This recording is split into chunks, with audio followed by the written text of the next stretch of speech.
ਲਓ ਜੀ, ਅਸੀਂ ਸਤ੍ਹਾ ਜ਼ਮੀਨ ਤੋਂ ਹਜ਼ਾਰਾਂ ਫੁੱਟ ਉੱਪਰ ਆ ਗਏ ਹਾਂ ਤੇ ਇਹ ਟਰੱਕ ਵੀ ਪਹੁੰਚ ਗਿਆ ਜਿਹਦੀ ਪਹਿਲੇ ਵੀਡੀਓ ਵੀ ਬਣਾਈ ਸੀ। ਇਹ ਉੱਪਰ ਇੱਕ ਬੰਦੇ ਨੇ ਡੇਰਾ ਸ਼ੇਰਾ ਬਣਾਇਆ, ਡੰਗਰ ਸ਼ੰਗਰ ਨੇ ਡੰਗਰ ਚਰਾਉਣ ਗਿਆ ਹੋਇਆ।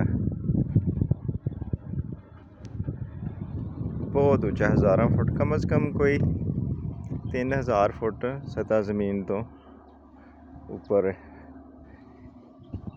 ਕੱਠੇ ਵਾਲੀ ਪਹਾੜੀਆਂ ਵੀ ਇਹਨਾਂ ਨੂੰ ਕਹਿੰਦੇ ਨੇ। ਅੱਗੇ ਮਾਈਨਿੰਗ ਵੀ ਹੈ, ਮਾਈਨਿੰਗ ਵੀ ਵਿਜ਼ਿਟ ਕਰਨੇ ਆ ਤੇ ਡੇਰਾ ਵੀ ਤੁਹਾਨੂੰ ਦਿਖਾਉਂਦੇ ਆ।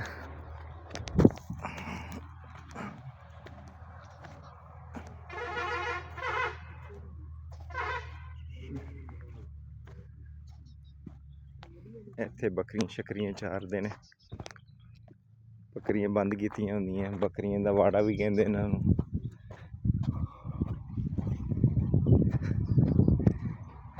ਰਹਿائش ਬਣਾਈ ਕਮਰਾ। ਇਹ ਜਨਾਬ ਬੱਕਰੀਆਂ ਦਾ ਵਾੜਾ।